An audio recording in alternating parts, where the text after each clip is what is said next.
Baik, Assalamualaikum warahmatullahi wabarakatuh. Jadi, kali ini kita akan mempresentasikan hasil review paper perancangan dan implementasi data warehouse untuk mendukung sistem akademik dalam studi kasus pada STKIP Muhammadiyah Kota Bumi.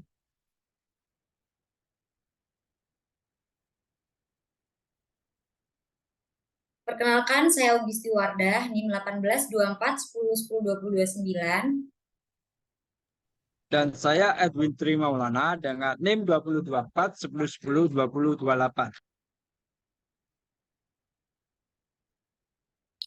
Baik, beberapa poin besar yang akan kita jelaskan di sini ada yang pertama, pendahuluan, metodologi penelitian, pembahasan, dan juga kesimpulan dan saran. Yang pertama yaitu pendahuluan. Di pendahuluan ini kita bisa menjelaskan latar belakang kenapa dilakukannya penelitian ini. Yang pertama, eh,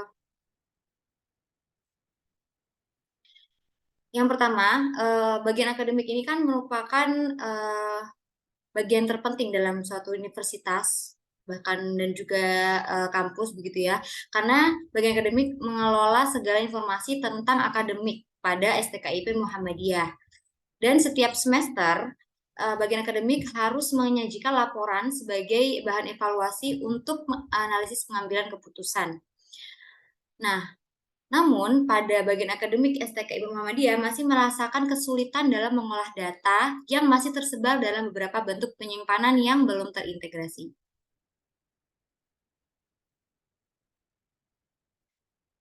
Berdasarkan informasi pada penelitian ini, penyimpanan data pada bagian akademik mulai pada tahun ajaran 2011 dan 2012 masih menggunakan basis data pada aplikasi desktop Borland, Delphi 7 dan SQL Server 2000. Sedangkan data di tahun ajaran sebelumnya dan beberapa data transaksi seperti status mahasiswa masih dikelola secara manual menggunakan paket Office dan tersimpan dalam bentuk sheet file. Nah, untuk landasan teorinya sendiri ini yaitu yang pertama menggunakan sistem informasi yang dimana sistem informasi ini berisi pangkalan data mahasiswa, pengolahan administrasi perkuliahan, nilai mahasiswa, dosen mengajar, dan lain sebagainya yang terlibat dalam informasi. Nah, untuk data warehouse-nya sendiri di sini menurut Manio yaitu di sebuah data warehouse adalah tempat menyimpan data terpusat atau di mana data dari basis data operasional sumber lainnya diintegrasikan untuk dibersihkan, diarsipkan untuk mendukung pengambilan keputusan. Lalu untuk review papernya sendiri ini komentarnya berdasarkan jabaran latar belakang dapat dibawahi bahwa nah penulis ini mengangkat masalah bagian akademik yang masih menyimpan data dalam media penyimpanan yang berbeda. Lalu penulis memaparkan bagaimana data warehouse akan membantu dalam mengintegrasikan data untuk mengolah informasi. Kemudian penulis menjabarkan teori yang berkait untuk relevan topik yang diangkat. Untuk metodologinya sendiri ini yaitu Baik, untuk metodologinya sendiri dapat kita lihat di slide berikutnya.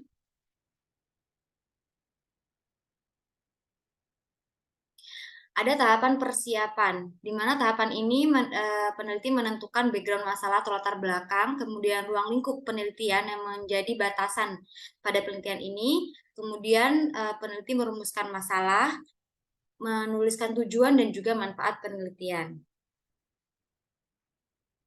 Selanjutnya masuk ke tahapan landasan teori. Di sini di bagian tahapan ini terdapat beberapa kajian teori yang berhubungan dengan penelitian.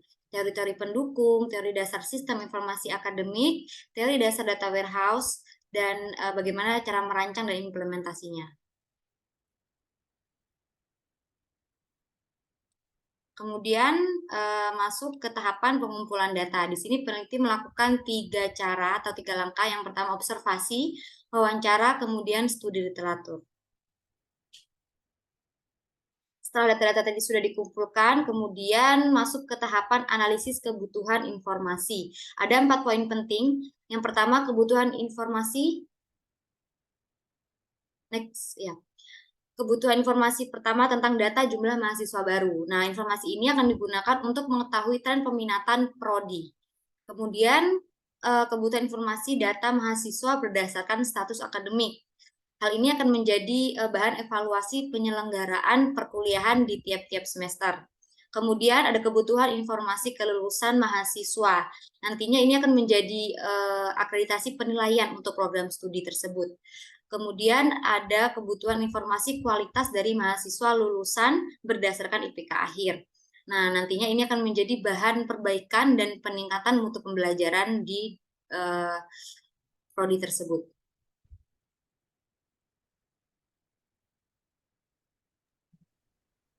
Untuk tahapan perancangan dan implementasinya sendiri, yaitu di sini mendesain arsitektur fisik dan logik dari data warehouse.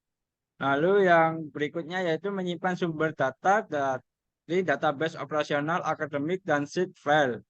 Nah, di sini metodenya yaitu 9 tahapan yang bisa disebut juga dengan 9 step.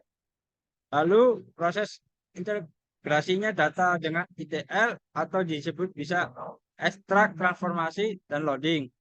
Nah, data dikelompokkan ke dalam bentuk tabel, dimensi, dan tabel fakta. Lalu, tahapan penarikan kesimpulan dan saran. Di sini, tahapan kesimpulan dan saran setelah data warehouse terbentuk, selanjutnya presentasi implementasi data warehouse sesuai dengan kebutuhan manajemen. Nah, untuk di hasil akhirnya dari penelitian ini merupakan penarikan kesimpulan dan saran laporan tesis. Untuk komentarnya sendiri, yaitu peneliti menjabarkan tahapan peneliti secara detail dan merinci tiap kebutuhan. Lalu penulis hanya menjelaskan metode yang digunakan secara singkat. Lalu penulis tidak memberi review jurnal serupa yang dapat menguatkan metode yang digunakan. Kemudian untuk hasil dan pembahasan. Nah, di sini untuk perancangan arsitektur data warehouse. Arsitektur fisik data warehouse sendiri ini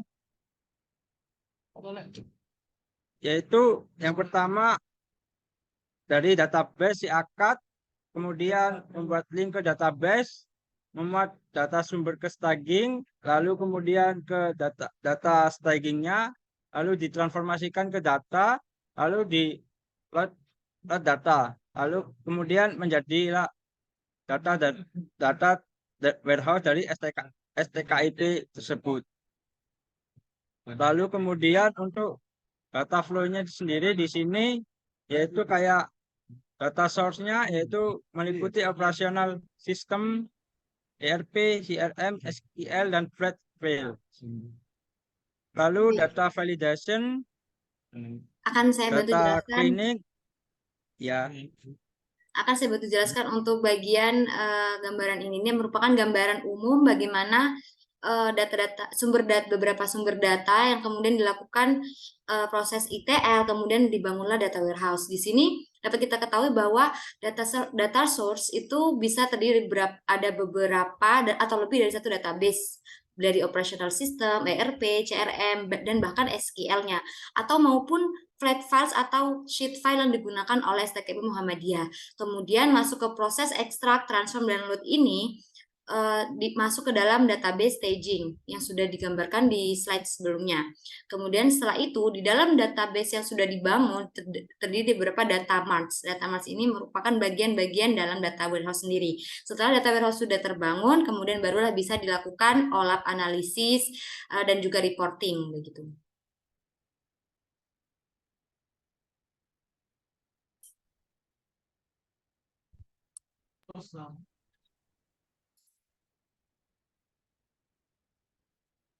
Baik, selanjutnya rancangan data warehouse. Proses perancangan data warehouse yang akan dilakukan yaitu dengan menggunakan metode bottom up. Next. Metode yang digunakan pada penelitian ini yaitu metode Kimball atau 9 step. Lalu apa itu metode Kimball? Yang pertama, metode Kimball ini ditemukan oleh Ralph Kimball pada tahun 1980-an sebagai dimensional modeling. Fokus metode Kimball ini adalah mengidentifikasi proses bisnis utama dan solusi bisnis dengan gudang data. Kemudian Kimball sendiri berfokus pada penyediaan sistem analitik yang dapat diakses langsung dari data warehouse. Kemudian keuntungannya dengan metode Kimball, dia membutuhkan waktu yang relatif lebih sedikit.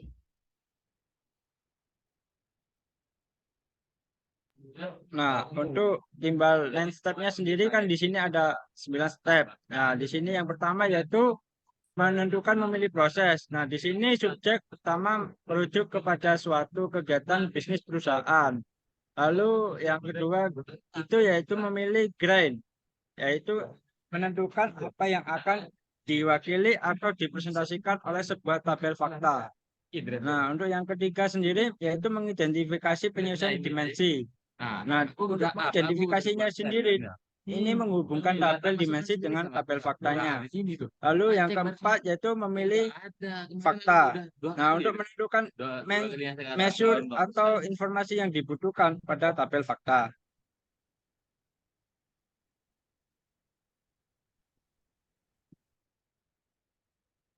Oke, step selanjutnya yaitu menyimpan pre-calculation pada tabel fakta. Jadi ada perhitungan awal itu harus disimpan atau perlu ditimbangkan untuk mengurangi risiko kesalahan pada program setiap melakukan perhitungan. Oleh karena dilakukan step ini.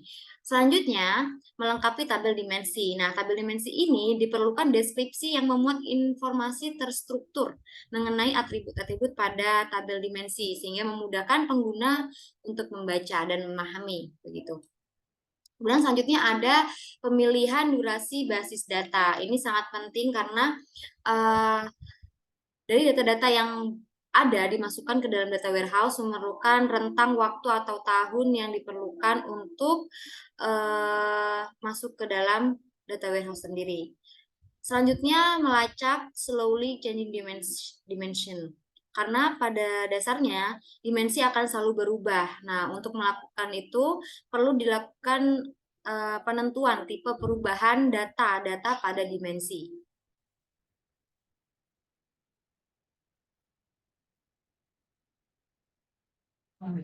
Nah, yang step selanjutnya yaitu yang terakhir ya, menentukan dari prioritas dan mode dari query. Nah, untuk perancangan fisiknya sendiri dari data warehouse, selain itu penentuan masalah-masalah yang mungkin ada pada perancangan fisik. Pak. Press disampai. Iya. Iya, kok biasanya aku metu. Oh, file ku metu. Lalu masuk ke analisa kebutuhan. Yang pertama ada grain mahasiswa baru. Mahasiswa baru yaitu untuk mengetahui informasi data-data mahasiswa baru setiap tahunnya. Kemudian ada status mahasiswa. Di sini ada 4 tipe mahasiswa yaitu mahasiswa aktif, mahasiswa cuti, non-aktif, atau keluar di setiap semesternya. Kemudian ada lulusan. Nah, mahasiswa lulus ada 4 tipe juga. Ada 3 tipe. Yang pertama ada mahasiswa lulus tepat waktu, mahasiswa lulus kurang dari 4 tahun, mahasiswa dengan predikat IPK dengan pujian, memuaskan dan sangat memuaskan.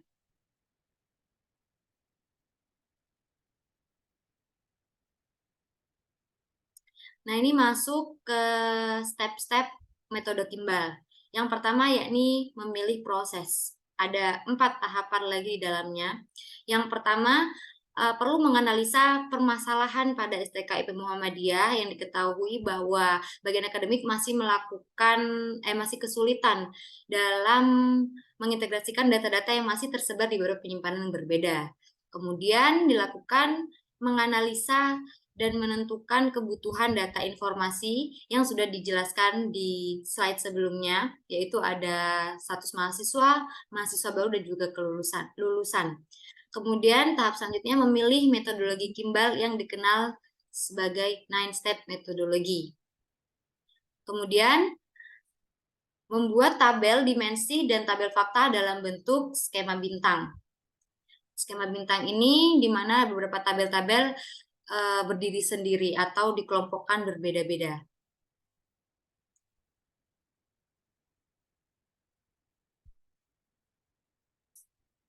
Step kedua yaitu grain. Grain sendiri merupakan data dari calon fakta yang dapat dianalisis. Berdasarkan proses bisnis yang ada, ditentukan grain yang menggambarkan tabel fakta.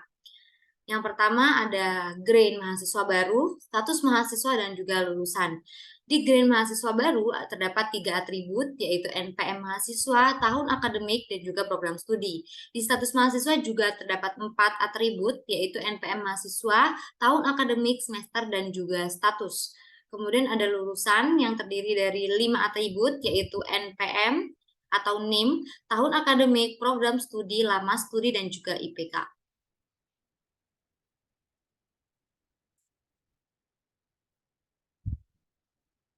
Oke, selanjutnya yaitu identifikasi penyesuaian dimensi. Nah, rancangan matriks disesuaikan dengan hasil analisis kebutuhan yang tadi sudah dijabarkan dan akan digunakan untuk dasar membuat atau merancang data warehouse. Di sini kita ketahui tabelnya ada grain dan juga dimensi yang sudah dijelaskan di slide sebelumnya. Next. Oke, bisa dibantu menjelaskan, Edwin? Oke, baik, untuk yang step keempat ini yaitu memilih fakta. Nah, di sini untuk memilih fakta sendiri yaitu yang pertama dari mahasiswa baru, lalu kemudian ke mahasiswa aktif, kemudian ke mahasiswa yang lulus. Nah, untuk mahasiswa baru sendiri yaitu menghitung NPM, lalu ke kode prodi, kode tahun, dan akademik. Untuk mahasiswa aktifnya sendiri yaitu NPM, kode prodi, kode tahun, akademik, kode semester, lalu kemudian kode status akademik. Untuk yang mahasiswa lulus yaitu NPM, kode prodi, kode tahun, akademik, IPK-nya berapa, lalu kemudian kode lama studi. Nah, kemudian untuk yang step kelimanya ini yaitu menyimpan pre-sorting pada tabel fakta. Nah, dalam tabel faktanya sendiri terdapat data kalkulasi awal.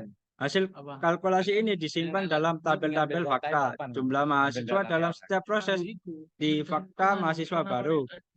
Fakta status mahasiswa aktif, cuti, maupun non-aktif atau keluar akan bernilai 1 setiap recordnya. Lalu untuk yang step ke-6, di sini untuk melengkapi tabel dimensi, untuk menambahkan deskripsi teks pada tabel dimensi. Nah, untuk deskripsinya sendiri disampaikan agar dapat dimengerti oleh user. Untuk yang step ke-7, yaitu melengkapi tabel dimensi. Data yang dikelola dalam data warehouse merupakan data historik akademik. Durasi yang dapat digunakan adalah data mahasiswa tahun akademik 2011 sampai dengan 2014.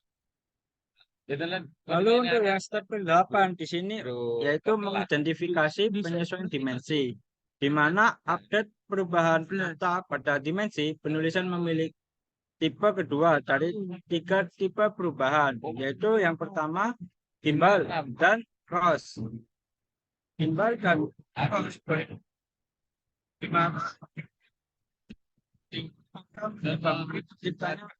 dimensi baru dengan surat yang berbeda, seperti gambar berikut yang tertera. Lalu kemudian untuk step 9 yaitu menentukan prioritas dan mode dari query. Di sini yaitu mempertimbangkan pengaruh pada perancangan fisikal, keberadaan dari ringkasan, dan penjumlahan. Nah, untuk masalah proses ETL-nya sendiri, di sini backup dan keamanan. Lalu untuk analisis data warehouse layer. Baik, untuk analisis data warehouse layer-nya sendiri, data yang tadinya sudah melalui proses ETL kemudian akan disimpan pada sebuah penyimpanan logik yang terpusat, yaitu data warehouse. Nah, tools untuk membangun data warehouse yang digunakan pada penelitian ini yaitu Business Analyst Studio yang merupakan bagian dari Microsoft Visual Studio. Next. Nah, berikut gambar atau diagram asli dari penulisan Aden paper. Di sini menggunakan skema bintang. Untuk lebih jelasnya bisa lanjut ke next selanjutnya. Nah, ini merupakan diagram yang sudah diperbarui dengan menggunakan metode skema bintang. Di mana skema bintang itu setiap tabel faktor dan tabel dimensi terdiri dari masing-masing tabel, jadi tidak tergabung begitu ya. Nah, di sini ada 3 tabel fakta, yaitu fakta mahasiswa baru, fact status mahasiswa, dan juga fact lulusan mahasiswa. Yang pertama di tabel fact mahasiswa baru terdapat foreign key NPM, kode tahun akademik, dan juga kode prodi. Ini menandakan bahwa fact mahasiswa baru memiliki relasi di dimensi mahasiswa, dimensi prodi, dan juga dimensi tahun akademik. Selanjutnya, fact status mahasiswa. Di sini dilihat terdapat foreign key dari beberapa tabel dimensi, yakni ada NPM, kode tahun akademik, kode semester, kode status, dan kode prodi. Ini menandakan bahwa fact status mahasiswa memiliki relasi kepada dim mahasiswa, dimensi prodi, dimensi tahun akademik, dimensi semester, dan juga dimensi status. Kemudian yang terakhir ada fact lulusan mahasiswa. Di tabel fakta ini juga terdiri beberapa foreign key yang menandakan bahwa memiliki relasi kepada tabel dimensi mahasiswa, dimensi prodi, dimensi tahun akademik, dimensi lama studi, dan juga dimensi IPK. Selanjutnya. Lah, sini saya ngangkat. Anak musik. Belum dibilang. Nah, baik di sini yaitu untuk pengimplementasian data warehouse, yaitu di sini menggunakan ETL. Nah, implementasi ETL sendiri yaitu Extract Transform Load pada data warehouse melibatkan serangkaian langkah untuk mengambil data dari sumber yang berbeda. Untuk menggunakan SQL Server, yaitu yang pertama SQL test, kemudian ke data flow test, kemudian lalu SQL test pertama, kemudian menganalisis service product. Lalu di sini juga yang pertama yaitu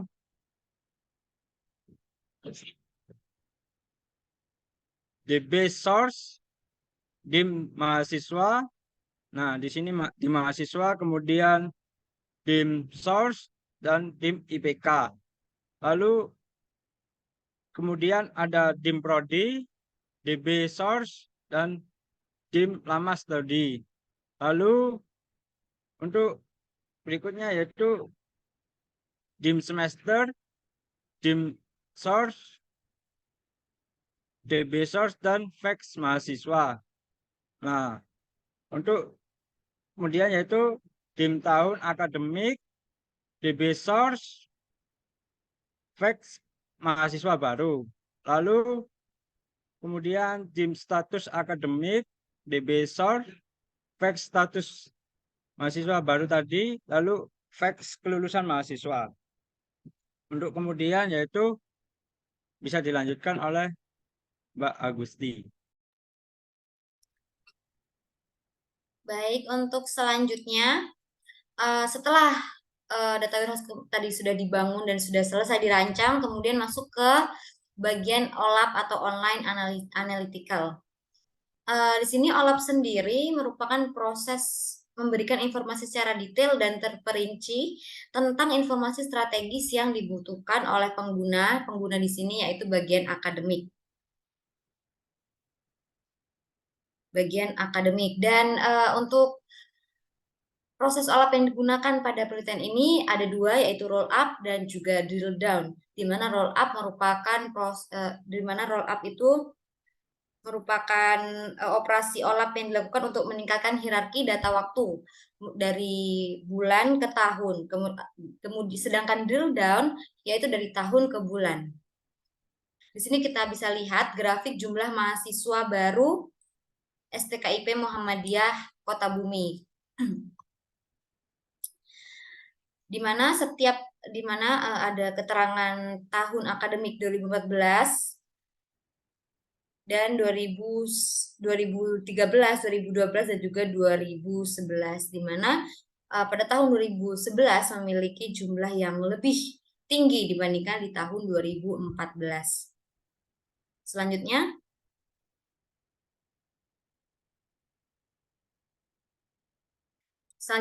yakni grafik hasil status mahasiswa.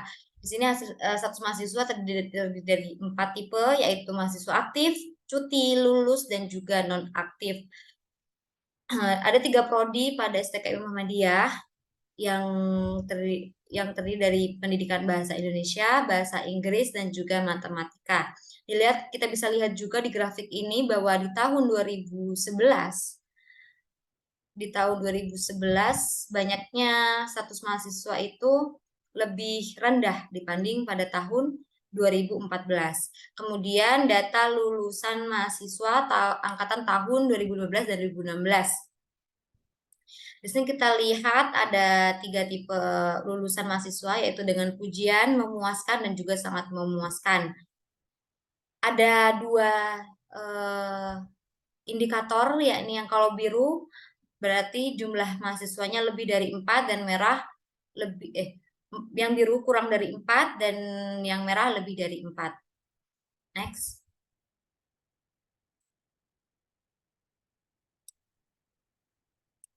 Baik, masuk ke pembahasan.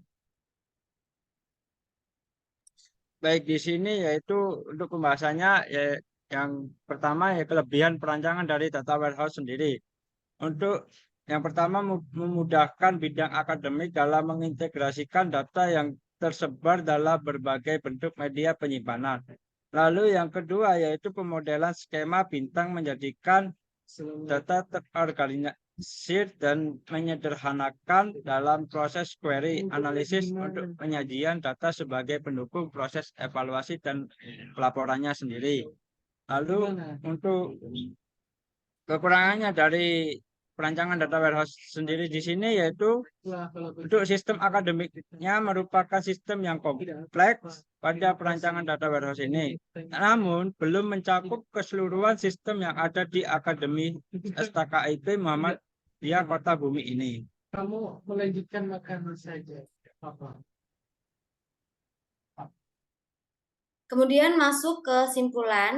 Di sini dapat kita simpulkan bahwa data warehouse yang dibuat terkait dengan jumlah mahasiswa baru, status mahasiswa, dan juga lulusan dapat dijadikan bahan pendukung keputusan bagi bagian akademik dan manajemen.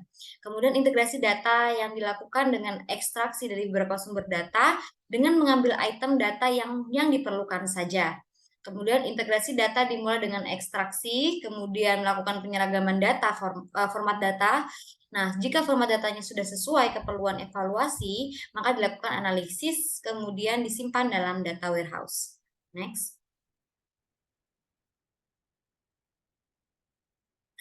Saran pada penelitian ini bagi pihak STKIP-nya sendiri perlu dilakukannya peningkatan spesifikasi hardware dan software. Kemudian pemanfaatan data warehouse yang sudah dibentuk tadi agar dapat membantu pihak manajemen dalam proses bisnis dan analisa data. Kemudian dapat mengambil keputusan.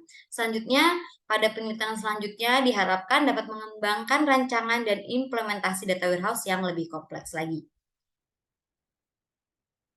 Selanjutnya, next.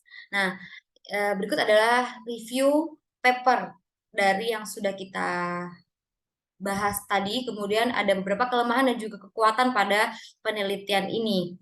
Yang pertama, kelemahannya dalam jurnal penelitian ini menurut kami kurang memberikan contoh penelitian yang serupa yang berhasil menyelesaikan masalah dengan metode yang dipilih, yaitu metode timbal. Di sisi lain, beberapa gambar diagram juga tidak tampak jelas sehingga pengguna sulit memahami dan sulit merelevansi teori dan teorinya. Kemudian teori metode yang digunakan itu kurang dijelaskan secara mendalam sehingga pembaca masih perlu belajar di referensi lain.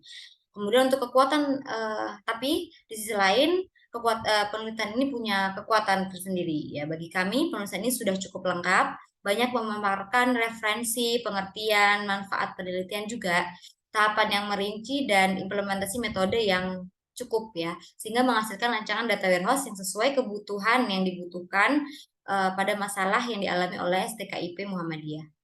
Selanjutnya. Nah, saran kami untuk penelitian selanjutnya yaitu dapat menambahkan contoh-contoh jurnal tadi ya tentang berhasilnya metode Kimball dalam merancang data warehouse serta memperdalam teori dan pengertian tiap 9 step-stepnya sehingga pembaca tidak perlu membaca di referensi lain. Kemudian gambar-gambar diagram diperjelas karena itu merupakan salah satu poin penting agar pembaca dapat memahami bahwa rancangan tersebut sudah berhasil. Kemudian rekomendasi untuk penelitian selanjutnya yaitu dapat mengembangkan atau menambahkan query atau codingan query dalam proses pembangunan data warehouse. Kemudian dapat memberikan cakupan data warehouse yang lebih luas dan kompleks lagi. Baik, sekian. Terima kasih untuk presentasi kami. Kurang lebihnya mohon maaf. Saya tutup. Wassalamualaikum warahmatullahi wabarakatuh.